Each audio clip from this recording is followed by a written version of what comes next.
2026년 어느 늦은 밤, 오늘 그때가 알고 싶다가 전해드릴 이야기는 우리 기억 속에 영원히 지워지지 않을 흉터로 남은 그날의 화마, 그리고 그 끔찍한 불길 속에서 간신히 목숨을 건진 이들을 끝까지 쫓아온 정체불명의 검은 형체에 관한 이야기입니다. 우리는 흔히 재난에서 살아남은 사람들을 생존자라고 부릅니다. 하지만 그들이 정말로 그날의 지옥에서 온전히 빠져나온 것이 맞을까요? 어쩌면 그들은 무언가를 그곳에 두고 왔거나 혹은 그곳에 있어서는 안 될 무언가를 데리고 나온 것일지도 모릅니다. 오늘 이야기는 단순한 생존기가 아닙니다. 살아남은 자의 눈에만 보이는 아직 끝나지 않은 공포에 관한 기록입니다.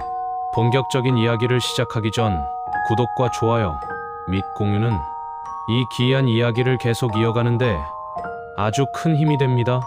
그리고 지금 이 방송을 보고 계신 시청자분들은 어디에 살고 계신가요? 댓글로 사는 지역을 적어주세요. 전국 각지에서 모인 소중한 시청자분들께 정중히 인사 올리겠습니다. 자, 그럼 시간을 20여 년 전 그 운명의 날로 되돌려 보겠습니다. 구독, 좋아요, 공유하기, SNS 버튼은 많은 분들께 큰 힘이 됩니다. 자, 이제 이야기를 시작해볼까요? 2003년 2월 18일 오전 9시 30분. 겨울의 끝자락이었지만 대구의 아침 공기는 여전히 차가웠습니다. 입춘이 지났다고는 하나 옷깃을 파고드는 바람은 매서웠고 사람들은 저마다 두꺼운 외투를 여민 채 종종 걸음으로 지하철역을 향해 걷고 있었습니다. 대구 지하철 1호선. 수많은 직장인의 출근길이자 학생들의 등굣길, 그리고 누군가에게는 설레는 약속 장소로 향하는 평범한 이동수단이었습니다. 그날 오전 9시 30분경 주인공 민수는 반월당역 근처에 있는 거래처에 들르기 위해 안심행 1079호 열차에 몸을 실었습니다. 열차 안은 여느 때와 다름없었습니다.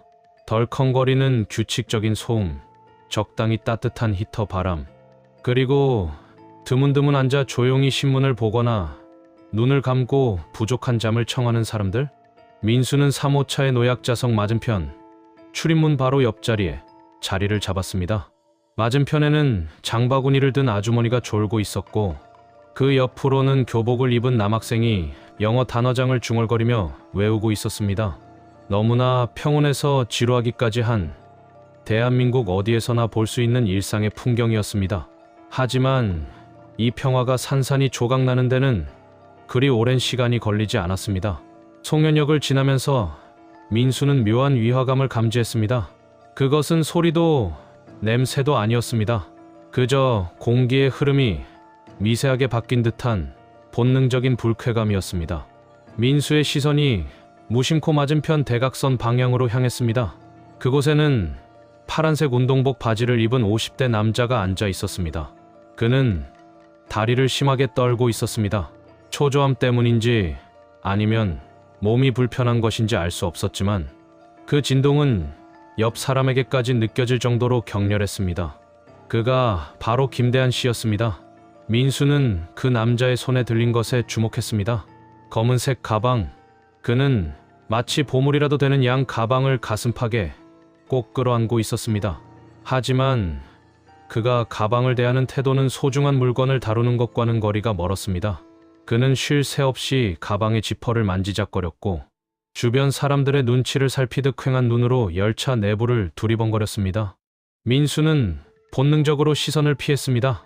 괜한 시비에 휘말리고 싶지 않았기 때문입니다. 그저 몸이 좀 안 좋은 사람인가 보다라고 생각하며 빨리 목적지인 중앙로역에 도착하기만을 바랐습니다. 2003년 2월 18일 오전 9시 52분. 열차가 중앙로역을 향해 속도를 줄이기 시작했습니다. 안내 방송이 흘러나왔습니다. 이번 역은 중앙로역입니다. 내리실 문은 오른쪽입니다. 민수는 가방을 고쳐 매며 자리에서 일어날 준비를 했습니다. 그때였습니다. 맞은편에 앉아있던 김대한 씨가 갑자기 자리에서 벌떡 일어났습니다. 그의 행동은 너무나 급작스러워서 주변에 있던 사람들이 흠칫 놀라 그를 쳐다보았습니다. 그는 한 손으로 가방을 움켜쥐고 다른 한 손으로는 주머니를 뒤적거렸습니다. 찰칵, 찰칵. 라이터 켜는 소리가 조용한 전동차 안에 날카롭게 울려 퍼졌습니다. 주변에 앉아있던 노인 한 분이 여보시오. 지하철에서 웬 불장난이오? 라고 호통을 쳤지만 김대한 씨의 귀에는 아무것도 들리지 않는 듯 했습니다. 그의 눈은 이미 이성적인 판단을 할 수 없는 상태였습니다. 민수는 그 순간 그 남자의 눈빛에서 깊이를 알 수 없는 절망과 광기를 보았습니다. 그가 가방을 열자 역한 냄새가 확 풍겨왔습니다. 휘발유 냄새였습니다. 아니, 더 정확히는 신어 냄새와 비슷했습니다. 열차 안에 있던 사람들이 코를 막으며 웅성거리기 시작할 찰나 김대한 씨는 망설임 없이 라이터를 가방에 갖다 댔습니다. 2003년 2월 18일 오전 9시 53분 펑 하는 소리와 함께 거대한 불기둥이 치솟았습니다. 그것은 마치 영화의 특수효과처럼 비현실적으로 보였습니다. 불길은 순식간에 김대한 씨의 옷으로 그리고 바닥으로 옆 좌석의 시트로 옮겨 붙었습니다. 당시 지하철 내장재는 불에 잘 타는 가연성 소재였습니다. 불은 마치 굶주린 짐승처럼 맹렬한 기세로 객차를 집어삼키기 시작했습니다. 불이야, 불이야. 누군가의 비명과 함께 아수라장이 펼쳐졌습니다. 민수는 반사적으로 뒷걸음질 쳤습니다. 뜨거운 열기가 얼굴을 강타했습니다. 불과 몇 초 전까지 평온했던 지하철은 순식간에 생지옥으로 변했습니다. 불길보다 더 무서운 것은 연기였습니다. 시트와 바닥재가 타면서 뿜어져 나오는 유독가스는 검은 뱀처럼 천장을 타고 순식간에 객차 전체로 퍼져나갔습니다. 콜록 문 열어. 문 열라고. 사람들은 출입문으로 몰려들었습니다. 하지만 문은 굳게 닫혀 있었습니다. 열차는 중앙무역 승강장에 진입해 멈춰섰지만 혼란 속에서 문이 제대로 열리지 않은 칸도 있었고 열렸다 하더라도 이미 승강장까지 연기가 자욱해 어디가 출구인지 분간할 수 없는 상황이었습니다. 민수는 옷소매로 코와 입을 막고 바닥에 엎드렸습니다. 학교나 군대에서 배운 대로라면 연기는 위로 올라가니 바닥에는 맑은 공기가 있어야 했습니다. 하지만 그곳은 예외였습니다. 바닥까지 꽉 찬 검은 연기는 숨을 들이쉴 때마다 폐를 찌르는 듯한 고통을 주었습니다. 전동차 안의 조명이 깜빡거리더니 이내 툭 하는 소리와 함께 완전히 꺼져버렸습니다. 암전, 세상의 모든 빛이 차단된 것 같은 완벽한 어둠이 찾아왔습니다. 오직 타오르는 불길의 붉은 빛만이 희미하게 어둠을 핥고 있었습니다. 사람들의 비명소리, 울음소리, 유리를 깨려는 둔탁한 타격음이 뒤섞여 귀를 찢을 듯 울렸습니다. 민수는 기어서 이동하기 시작했습니다. 어디가 앞이고 어디가 뒤인지 알 수 없었습니다. 그저 뜨거운 열기가 느껴지는 반대 방향으로 본능적으로 몸을 움직였습니다. 손바닥에 끈적한 것이 만져졌습니다. 누군가가 흘린 음료수인지 아니면 다른 무엇인지 알 수 없었지만 생각할 겨를이 없었습니다. 발에 무언가가 계속 걸렸습니다. 사람들의 다리, 떨어진 가방, 쓰러진 사람들. 민수는 죄책감을 느낄 새도 없이 그들을 넘고 또 넘어야 했습니다. 살려주세요. 살려주세요. 바로 옆에서, 아니 발밑에서 누군가의 희미한 목소리가 들렸습니다. 여자의 목소리였습니다. 민수는 순간 멈칫했습니다. 손을 뻗어 그녀를 잡으려 했지만 뒤에서 밀려오는 인파에 의해 속절없이 앞으로 떠밀려갔습니다. 그 짧은 순간 민수의 손끝에 스친 것은 그녀의 차가운 손목이었습니다. 그것이 민수가 기억하는 그곳에서의 마지막 인간적인 감촉이었습니다. 유독가스가 뇌를 마비시키는 것 같았습니다. 눈앞이 핑 돌고 사지가 무거워졌습니다. 호흡할 때마다 목구멍이 타들어가는 것 같았습니다. 민수는 점점 의식이 흐려지는 것을 느꼈습니다. 이대로 죽는구나. 이렇게 허무하게. 머릿속에서 가족들의 얼굴이 주마등처럼 스쳐 지나갔습니다. 그때 어둠 속에서 희미한 빛이 보였습니다. 누군가가 손전등을 비춘 것인지 아니면 깨진 창문? 틈으로 들어온 역사의 비상등 불빛인지 알 수 없었지만 그것은 유일한 희망이었습니다.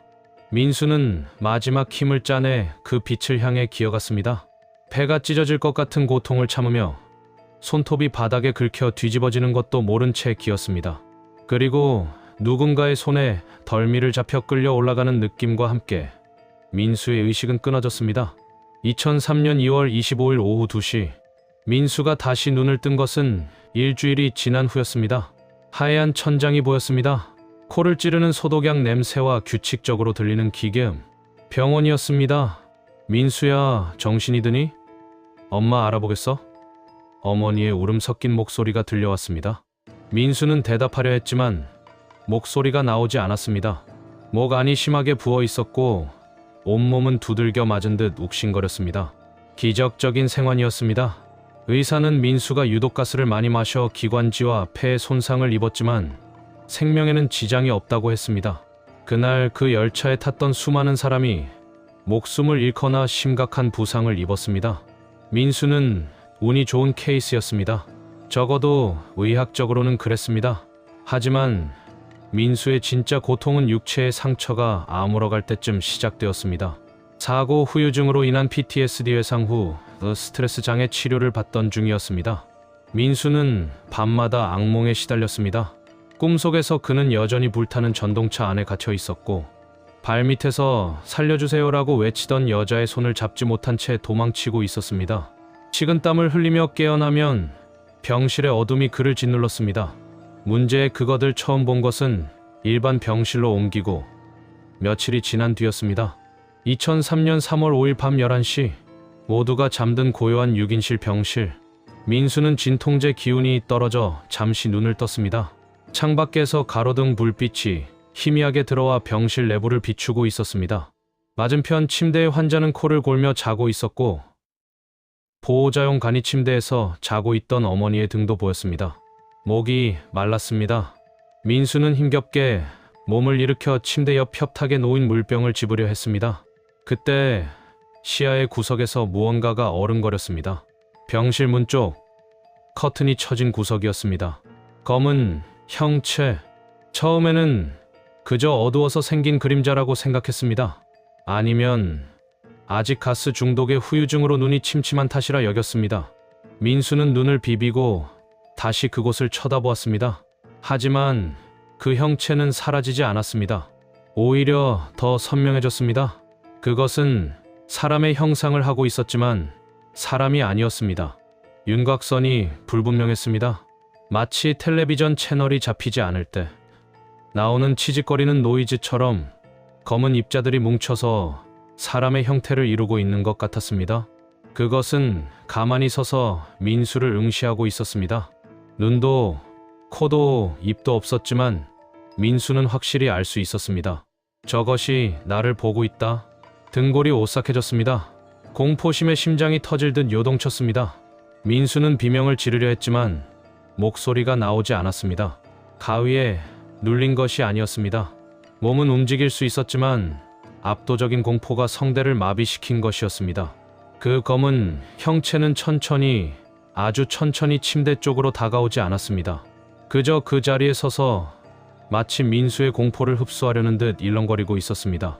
민수는 이불을 머리끝까지 뒤집었었습니다. 이불 속에서 덜덜 떨며 밤을 지새웠습니다. 환각이야.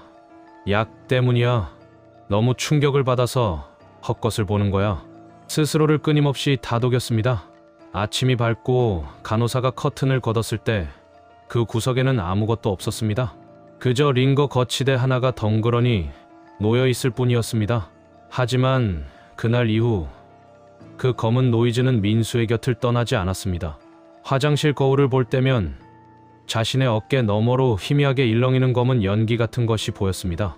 복도를 걸을 때면 등 뒤에서 타닥타닥 타 들어가는 소리와 함께 매캐한 냄새가 났습니다. 뒤를 돌아보면 아무도 없었지만 그 냄새와 기척은 분명했습니다. 그것은 단순한 환각이라기엔 너무나 생생했고 집요했습니다. 의사 선생님께 말씀드렸지만 돌아온 대답은 예상대로였습니다. 사고 당시의 충격으로 인한 일시적인 현상입니다. 심리 치료를 병행하면 좋아질 겁니다. 민수도 그렇게 믿고 싶었습니다. 그날 오후 병원 옥상 정원에서 우연히 지영을 만나기 전까지는 말입니다. 2003년 3월 10일 오후 4시 봄 햇살이 따스하게 내리쬐는 병원 옥상이었습니다. 민수는 벤치에 앉아 멍하니 허공을 응시하고 있었습니다. 시선은 허공에 있었지만 신경은 온통 옥상 구석에 있는 물탱크 쪽으로 쏠려 있었습니다. 그곳에서도 그것이 보였기 때문입니다. 대낮인데도 불구하고 물탱크의 그림자 속에서 껴검은 노이즈가 아른거리고 있었습니다. 민수는 애써 그것을 무시하려 눈을 질끈 감았습니다. 저기요. 가냘픈 목소리가 들렸습니다. 눈을 뜨자 휠체어에 앉은 한 여자가 민수를 쳐다보고 있었습니다. 왼쪽 다리에 깁스를 하고 얼굴 곳곳에 화상 흉터가 남아있는 20대 초반의 여성이었습니다. 그녀의 이름은 지영. 그녀 역시 1075 열차의 생존자였습니다. 지영은 민수의 옆을 힐끔 보더니 조심스럽게 물었습니다. 아저씨도 보이죠? 민수의 심장이 덜컥 내려앉았습니다. 무슨 말이냐고 되물을 필요도 없었습니다. 그녀의 시선은 민수가 보고 있던 물탱크 쪽을 향하고 있었으니까요. 저기 검은 거요. 치직거리는 거. 민수는 멍하니 지영을 바라보았습니다. 그녀의 눈은 공포와 동시에 묘한 안도감으로 차 있었습니다. 자신만 미친 게 아니라는 사실을 확인받고 싶은 눈빛이었습니다. 저게 당신 눈에도 보입니까? 민수의 떨리는 목소리에 지영이 고개를 끄덕였습니다. 처음에는 연기인 줄 알았어요. 불이 났을 때 마셨던 그 검은 연기가 아직 내 눈에 남아있는 거라고. 그런데 아니었어요. 저건 연기가 아니에요. 저건 사람이에요. 지영의 말에 민수는 등줄기에 소름이 돋았습니다. 민수 역시 막연하게 느끼고 있던 사실을 그녀가 입 밖으로 꺼냈기 때문입니다. 저게 밤마다 제 침대 맡에 와요. 아무 말도 안 하고 그냥 서 있어요. 그런데 어젯밤에는 지영이 말을 잇지 못하고 입술을 깨물었습니다. 공포에 질린 표정이 역력했습니다. 민수는 그녀의 휠체어를 잡은 손이 하얗게 질린 것을 보았습니다. 어젯밤에는 무슨 일이 있었습니까? 민수가 재촉하듯 물었습니다. 지영은 떨리는 목소리로 속삭이듯 대답했습니다. 어젯밤에는 소리가 들렸어요. 그냥 타닥거리는 소리가 아니라 아주 선명하게요. 뭐라고 하던가요? 지영이 천천히 고개를 들어 민수의 눈을 똑바로 응시했습니다. 그녀의 눈동자에 맺힌 공포는 민수가 지하철 안에서 느꼈던 그 원초적인 공포와 닮아 있었습니다. 뜨거워. 너무 뜨거워.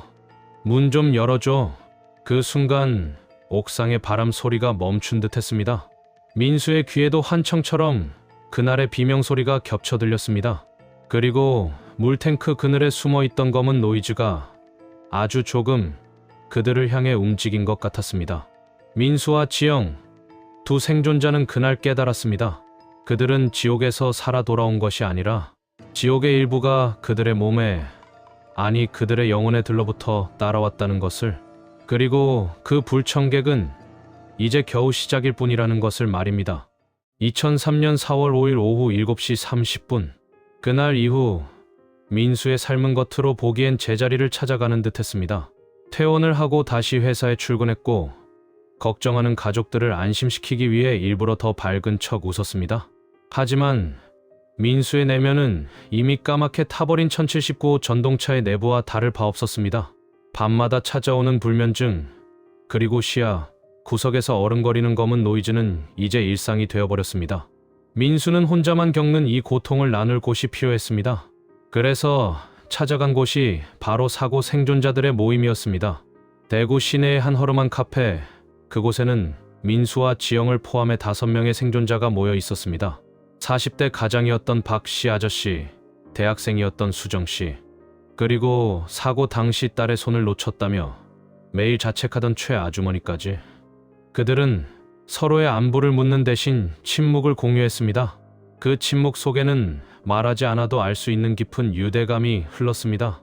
바로 그날의 지옥을 함께 견뎌냈다는 동질감이었습니다. 하지만 모임의 분위기는 예상과는 다르게 흘러갔습니다. 위로와 격려가 오갈 줄 알았던 자리는 기이한 경험담을 털어놓는 공포의 장으로 변질되었습니다. 박씨 아저씨가 떨리는 손으로 담배를 피우며 먼저 입을 열었습니다. 요즘 자꾸 탄 냄새가 나. 집에서도 나고 회사에서도 나고 옷을 아무리 빨아도 그 매캐한 냄새가 안 없어져. 그 말에 최 아주머니가 소스라치게 놀라며 고개를 들었습니다. 나만 그런 게 아니었네요. 나도 그래요. 그리고 밤마다 누가 문을 두드려요. 쾅쾅거리는 소리가 아니라 아주 조심스럽게 손톱으로 문을 긁는 소리처럼.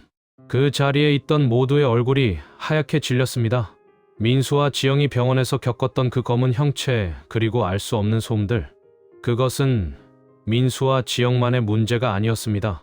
생존자들 모두가 각자의 공간에서 각자의 방식으로 그날의 망령들에게 시달리고 있었던 것입니다. 카페 구석진 자리, 어둠이 내려앉은 창밖을 바라보던 수정씨가 나지막이 중얼거렸습니다. 그들이 우리를 따라왔어요. 혼자 가기 싫어서 우리를 데리러 온 거예요.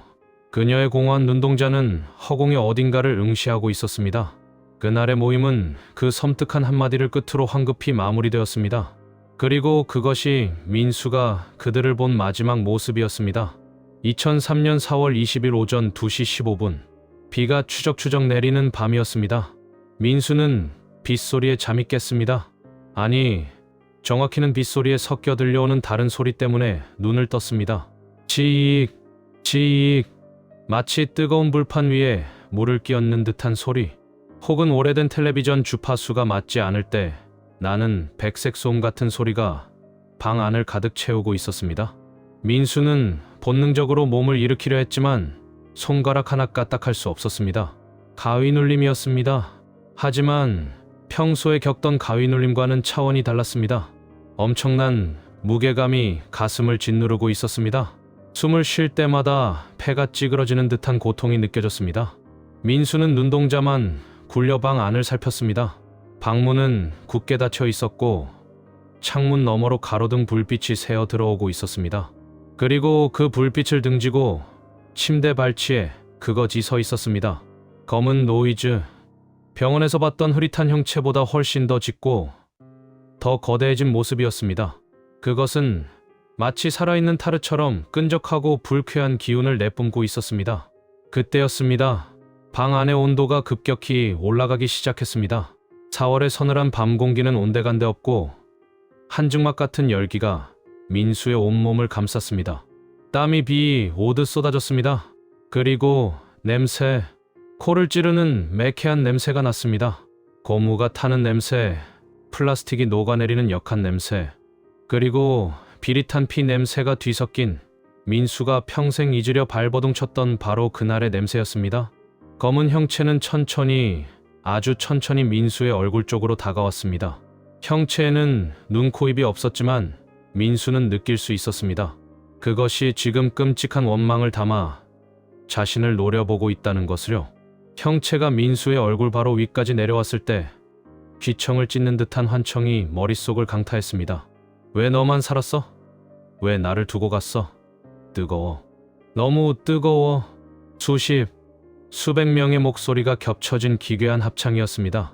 남자의 목소리, 여자의 비명, 아이의 울음소리가 뒤섞여 민수의 뇌를 파고들었습니다. 민수는 공포에 질려 비명을 지르려 했지만 입이 떨어지지 않았습니다. 그때 차가운 무언가가 민수의 목을 감아왔습니다. 손이었습니다.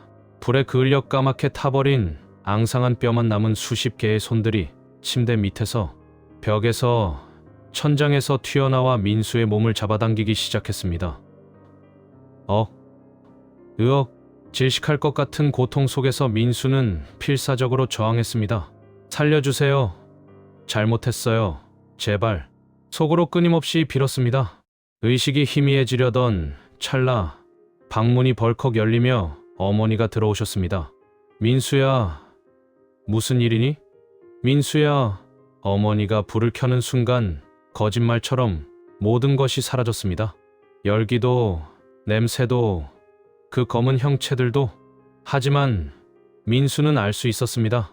자신의 목과 팔다리에 남아있는 선명한 손자국들은 환각이 아니었습니다.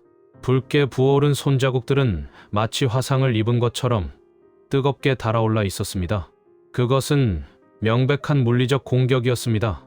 2003년 5월 10일 오후 3시, 더 이상 견딜 수 없었던 민수는 지영에게 연락을 했습니다. 지영 역시 상태가 좋지 않았습니다.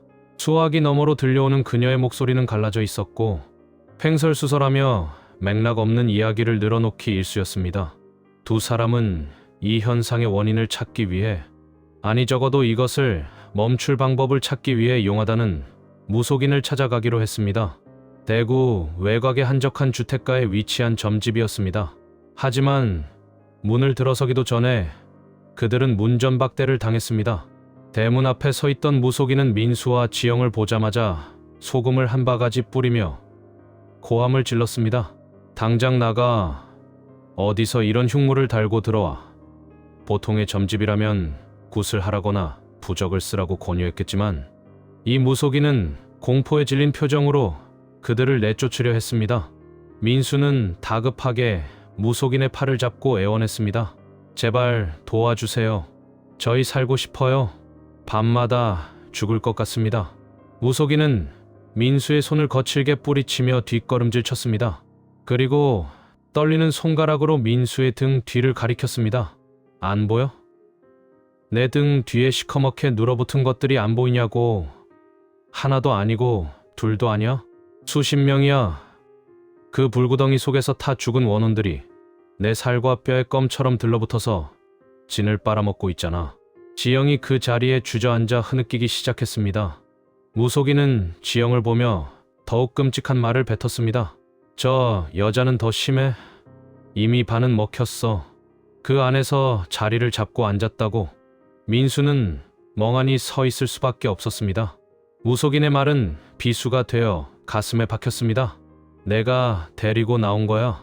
그 지옥에서 도망칠 때 내 옷자락을 잡고 내 발목을 잡고 따라 나온 거라고.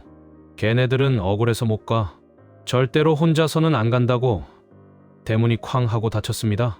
굳게 닫힌 철문 너머로 무속인이 읊조리는 경문 소리만 들려올 뿐이었습니다. 민수와 지영은 그 골목길에 한참 동안 멍하니 서 있었습니다. 초여름의 햇살이 내리쬐고 있었지만 두 사람의 주변만 한겨울처럼 서늘했습니다.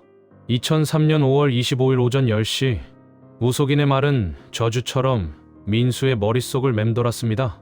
하지만 이성적인 판단을 되찾으려 노력했습니다. 그래, 이건 집단 히스테리야.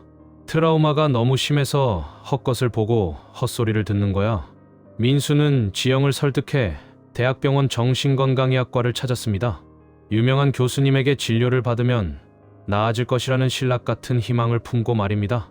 진료실의 풍경은 차분하고 이성적이었습니다. 하얀 가운을 입은 의사는 민수의 이야기를 경청하며 고개를 끄덕였습니다. 외상 후 스트레스 장애의 전형적인 증상입니다. 사고 당시의 기억이 왜곡되어 환시나 환청으로 나타나는 것이죠. 죄책감이 무의식적으로 벌을 받아야 한다는 심리를 만들어내고 그것이 악몽이나 가위눌림 같은 신체적 고통으로 발현되는 겁니다. 의사의 설명은 논리적이었습니다. 약을 처방받고 상담 치료를 병행하면 좋아질 것이라는 말에 민수는 조금 안도했습니다. 하지만 진료실을 나오던 순간 의사가 덧붙인 한마디가 민수의 발목을 잡았습니다.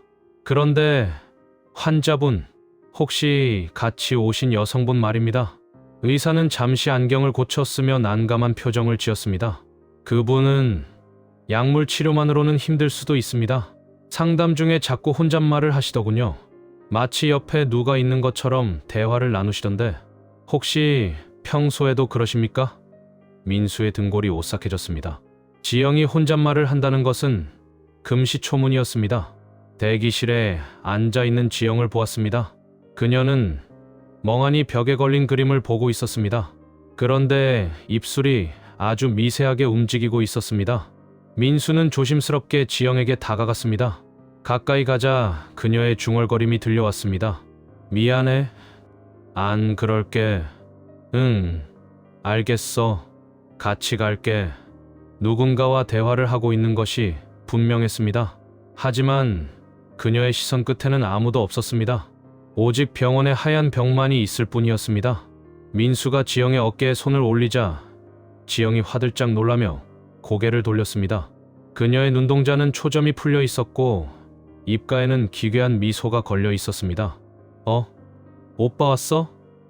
얘들이 이제 그만 가재. 심심하대. 2003년 6월 15일 오후 9시 지영의 상태는 급속도로 나빠졌습니다. 병원 치료도 소용이 없었습니다. 그녀는 점점 더 고립되었고 민수에게 보내는 문자 메시지의 내용도 이상해져 갔습니다. 오빠, 여기 너무 따뜻해. 그때 그 아줌마 기억나? 내 옆에 있어. 오빠도 빨리 와. 다들 기다려. 민수는 겁이 났습니다. 지영을 구해야 한다는 생각과 그녀에게 가까이 가면 자신도 그 어둠에 먹혀버릴지도 모른다는 공포가 싸우고 있었습니다. 하지만 생존자 모임에 나왔던 다른 사람들의 연락처가 하나둘씩 없는 번호로 바뀌는 것을 확인한 후 민수는 더 이상 지체할 수 없음을 깨달았습니다. 박씨 아저씨는 원인 불명의 화재로 집이 전소되어 실종되었고 최 아주머니는 스스로 목숨을 끊었다는 소식을 들었기 때문입니다. 다음 차례는 지영. 그리고 나다 민수는 지영의 자취방으로 향했습니다. 그녀의 집은 대구 지하철 참사 현장에서 그리 멀지 않은 곳에 있었습니다. 복도식 아파트의 낡은 현관문 앞에 섰을 때 민수는 코를 막아야 했습니다. 문틈으로 그 지독한 냄새가 새어나오고 있었기 때문입니다. 탄 냄새, 썩은 냄새, 그리고 설명할 수 없는 냉기. 지영아, 문 열어. 나야, 민수. 문을 두드렸지만 대답이 없었습니다. 문은 잠겨 있지 않았습니다. 민수는 조심스럽게 문을 열고 안으로 들어갔습니다. 집 안은 난장판이었습니다. 커튼은 찢겨 있었고 벽에는 검은 그을음 같은 것이 잔뜩 묻어 있었습니다. 불이 난 흔적은 아니었습니다. 마치 누군가 검은 손으로 벽을 마구 문지른 것 같은 자국들이었습니다. 지영아, 거실 구석, 어둠 속에 지영이 웅크리고 앉아 있었습니다. 그녀는 켜지지도 않은 텔레비전 화면을 멍하니 바라보고 있었습니다. 텔레비전 화면에는 그녀의 얼굴이 비치고 있었습니다. 지영아, 괜찮아? 민수가 다가가 그녀의 어깨를 잡으려던 순간 지영이 천천히 고개를 돌렸습니다. 민수는 비명을 지를 뻔했습니다. 지영의 얼굴은 그날 병원에서 처음 봤을 때의 그 얼굴이 아니었습니다. 눈 밑은 시커멓게 죽어 있었고 피부는 화상을 입은 것처럼 붉고 거칠게 변해 있었습니다. 무엇보다 끔찍한 것은 그녀의 눈빛이었습니다. 그것은 지영의 눈이 아니었습니다. 그녀의 눈동자 속에는 수많은 그림자가 일렁이고 있었습니다. 마치 그 좁은 눈동자 안에 수십 명의 사람이 갇혀서 아우성치는 것 같았습니다. 지영이 입을 열었습니다. 그녀의 목소리는 긁힌 쇳소리처럼 거칠었습니다.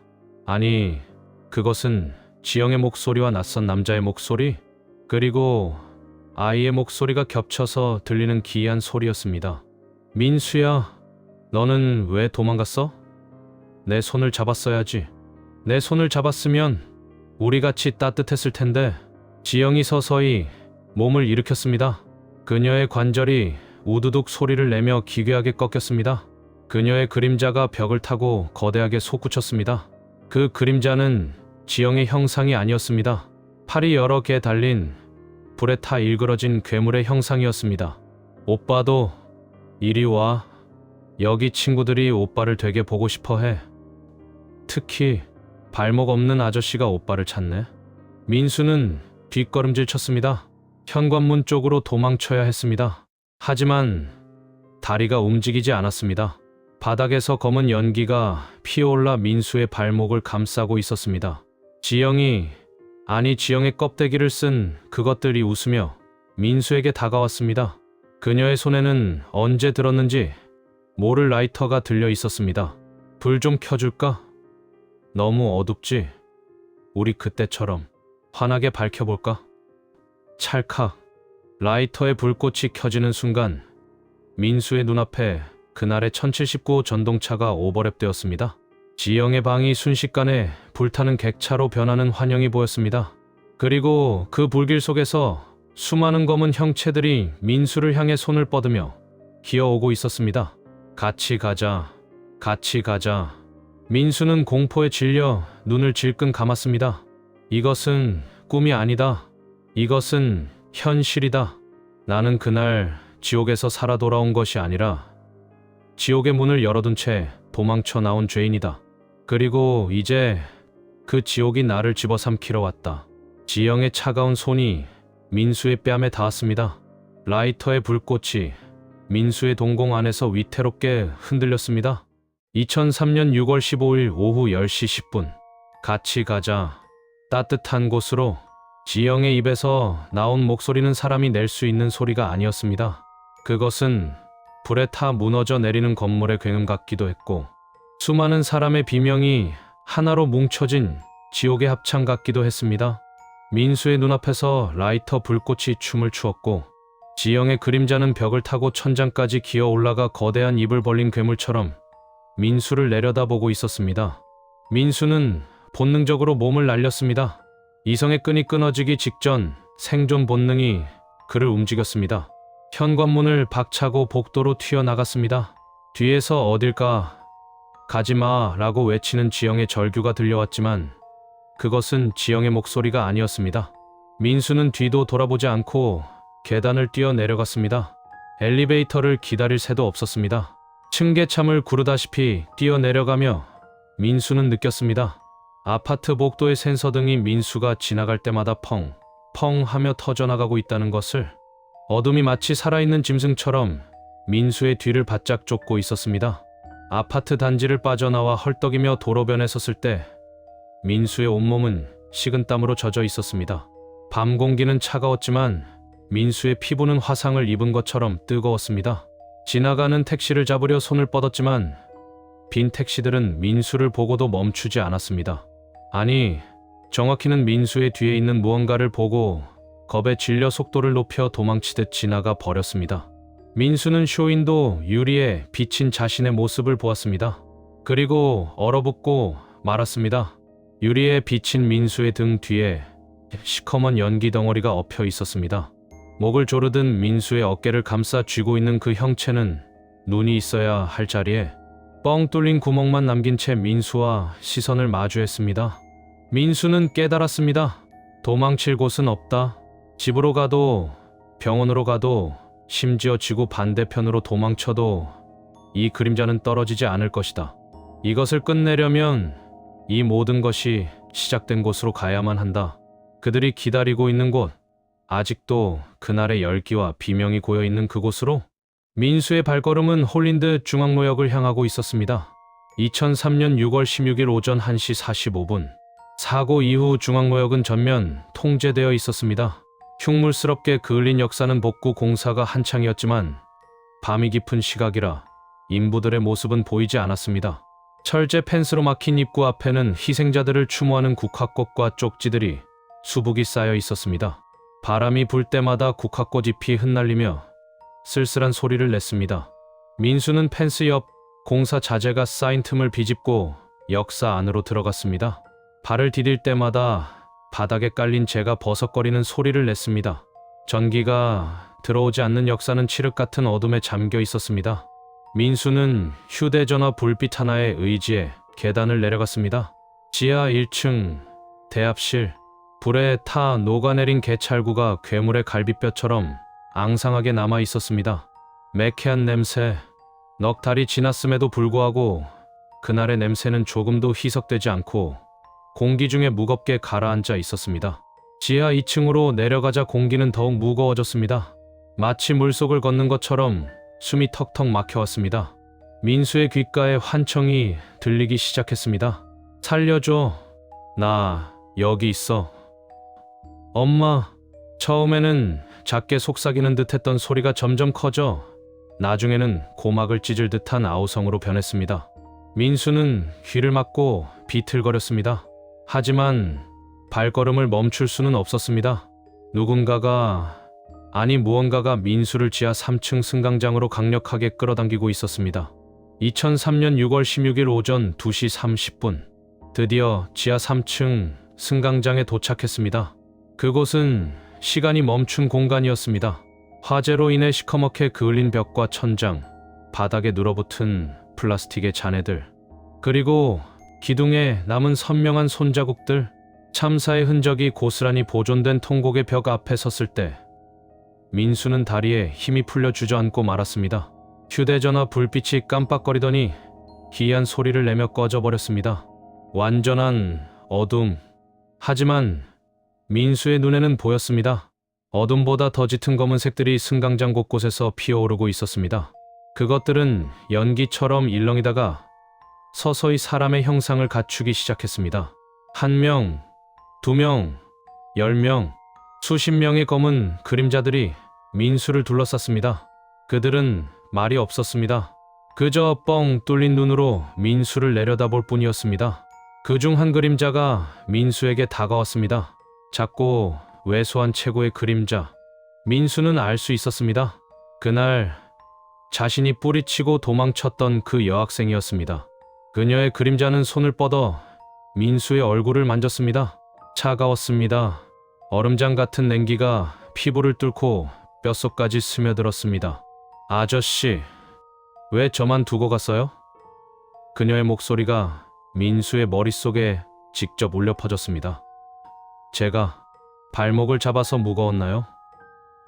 그래서 저를 발로 차고 가셨나요? 민수는 흐느끼며 고개를 저었습니다. 아니야, 아니야. 나는 살고 싶었어. 너무 무서워서 아무 생각도 나지 않았어. 거짓말. 다른 그림자가 다가왔습니다. 이번에는 덩치가 큰 남자의 형상이었습니다. 너는 봤어. 내가 불길에 휩싸여 뒹구는 걸 봤어. 그런데도 너는 고개를 돌렸지. 너만 살려고. 너 혼자만 이 지옥에서 나가려고. 죄책감. 그것은 칼날보다 날카롭게 민수의 심장을 후벼 팠습니다. 그들의 말이 맞았습니다. 민수는 그날 살기 위해 남을 밀치고 넘어진 사람을 밟고 도움을 요청하는 손길을 외면했습니다. 그것이 생존 본능이었다고 합리화해왔지만 그날의 진실은 민수의 무의식 깊은 곳에 죄라는 이름으로 새겨져 있었습니다.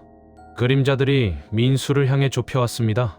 검은 손들이 민수의 몸을 잡기 시작했습니다. 발목을, 팔을, 목을. 그들의 손길은 뜨거우면서도 차가웠습니다. 불에 타 죽은 고통과 차가운 바닥에서 식어간 원한이 뒤섞인 모순된 감각이었습니다. 같이 가자. 우리랑 같이 있자. 민수는 숨을 쉴 수가 없었습니다. 시야가 전멸했습니다. 이대로 죽는 건가? 아니, 죽는 것보다 더 끔찍한 것은 이들에게 영원히 붙잡혀 그날의 고통을 반복하는 것이었습니다. 민수는 마지막 힘을 짜내어 소리쳤습니다. 살려달라는 비명이 아니었습니다. 미안해. 내가 잘못했어. 정말 미안합니다. 그 순간 민수를 짓누르던 압력이 아주 잠시 멈칫했습니다. 민수는 바닥에 머리를 쳐박고 오열했습니다. 내가 비겁했어. 나만 살려고 당신들을 버렸어. 평생 잊지 않을게. 잊으려고 해서 미안해. 없었던 일처럼 덮으려고 해서 미안해. 제발, 제발 용서해줘. 민수의 고백은 단순한 사과가 아니었습니다. 그것은 자신이 짊어진 죄의 무게를 인정하는 의식이었습니다. 살았다는 기쁨보다 살아남았다는 죄책감이 더 컸어야 했다는 뼈아픈 자각이었습니다. 2003년 6월 16일 오전 3시 55분. 기이한 정적이 흘렀습니다. 민수를 옥죄던 검은 손들이 서서히 풀렸습니다.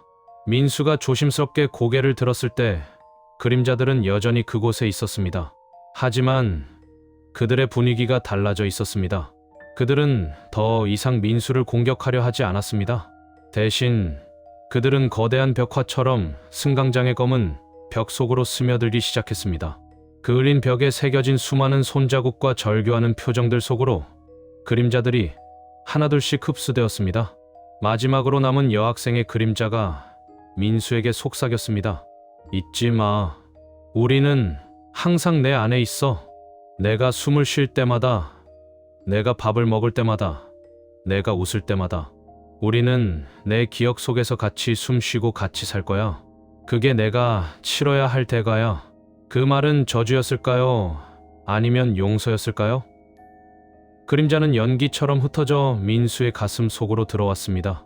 민수는 가슴 통증을 느끼며 바닥에 쓰러졌습니다. 의식이 멀어지는 와중에도 민수는 자신의 심장이 뛸 때마다 쿵쿵 하는 소리 대신 살았다, 죽었다, 살았다, 죽었다라는 이중적인 박동을 느꼈습니다. 다음 날 아침, 민수는 순찰을 돌던 공사 현장 경비원에게 발견되었습니다. 탈진 상태였지만 외상은 없었습니다. 그리고 며칠 뒤 지영의 소식이 들려왔습니다. 그녀는 자신의 방에서 의식을 잃은 채 발견되었고 급히 병원으로 이송되어 목숨은 건졌지만 심각한 정신적 쇼크로 인해 폐쇄 병동에 입원하게 되었습니다. 그녀는 더 이상 말을 하지 않았습니다. 그저 하루 종일 허공을 바라보며 누군가와 손장난을 칠 뿐이었습니다. 민수는 지영을 찾아가지 않았습니다. 아니, 찾아갈 수 없었습니다. 그녀를 보면 다시 그 그림자가 깨어날 것 같았기 때문입니다. 2013년 2월 18일 오전 10시, 10년이라는 시간이 흘렀습니다. 민수는 40대가 되었습니다. 결혼도 하고 토끼 같은 딸도 낳았습니다. 겉으로 보기에 그는 참사의 아픔을 딛고 일어선 성공적인 생존자였습니다. 그는 매년 2월 18일이 되면 대구 시민안전 테마파크를 찾아 추모비 앞에 꽃을 놓았습니다. 사람들은 그를 보며 강인한 사람, 운이 좋은 사람이라고 말했습니다. 하지만 민수는 알고 있었습니다. 자신은 결코 혼자가 아니라는 것을요. 그는 더 이상 지하철을 타지 않았습니다. 밀폐된 공간에 들어가지도 못했습니다. 그리고 무엇보다 그는 거울을 오래 들여다보지 않았습니다. 거울 속에 비친 자신의 눈동자 깊은 곳에 여전히 그날의 검은 연기가 떠리를 틀고 앉아 있다는 것을 알고 있었기 때문입니다. 가끔 딸아이를 안아줄 때면 아이가 자지러지게 울며 민수의 등 뒤를 손가락질하곤 했습니다. 아빠, 뒤에 깜깜한 아저씨들이 많아. 그럴 때마다 민수는 아이의 눈을 가리고 속삭였습니다. 아무것도 아니야. 그냥 그림자야. 그것은 딸을 안심시키는 말이 아니라 자신에게 거는 최면이었습니다. 2024년 2월 18일 오후 11시 30분. 그리고 다시 10년이 흘러 오늘이 되었습니다. 민수의 집 거실. 켜진 텔레비전에서는 대구 지하철 참사 21주기 추모 방송이 나오고 있었습니다. 화면 속 자료화면에는 그날의 처참했던 전동차 내부 모습이 비치고 있었습니다. 소파에 앉아 꾸벅꾸벅 졸던 민수는 문득 잠에서 깼습니다. 등 뒤가 서늘했기 때문입니다. 그는 천천히 고개를 돌려 베란다 창문을 바라보았습니다. 밤이라 거실의 불빛이 유리에 반사되어 내부가 훤히 비치고 있었습니다. 소파에 앉아있는 자신의 모습, 그리고 그 옆에 민수의 옆자리는 비어 있었지만 유리에 비친 모습은 달랐습니다. 민수의 어깨에 머리를 기대고 있는 긴 머리의 여자, 민수의 발치에 웅크리고 앉아있는 아이, 그리고 소파 뒤에 서서 민수의 머리를 쓰다듬고 있는 수많은 검은 손들. 그들은 20년 전 그 모습 그대로 조금도 늙지 않은 채 민수와 함께 늙어가고 있었습니다. 민수는 비명을 지르거나 도망치지 않았습니다. 대신 덤덤한 표정으로 그들과 눈을 맞췄습니다. 그리고 창문에 비친 그들에게, 아니 자신에게 나지막이 말했습니다. 그래, 아직 거기 있구나. 밥은 먹었니? 그의 물음에 대답하듯 창문 밖에서 타다 하는 소리가 들려왔습니다. 마치 불이 타오르는 소리처럼, 혹은 누군가가 박수를 치는 소리처럼. 민수는 텔레비전을 끄지 않았습니다. 화면 속 앵커의 목소리가 거실을 채웠습니다. 참사 이후 20년이 지났지만 생존자들의 고통은 여전히 현재 진행형입니다. 그들은 살아남은 것이 아니라 그날의 기억과 함께 살아가고 있는 것일지도 모릅니다. 민수의 입가에 씁쓸한 미소가 번졌습니다. 그는 리모컨을 내려놓고 눈을 감았습니다. 어둠 속에서 수많은 시선이 그를 지켜보고 있었지만 그는 이제 편안해 보였습니다. 그것은 체념일까요? 아니면 기이한 공존일까요? 그가 눈을 감자 거실의 불이 파직 소리를 내며 깜빡거렸습니다.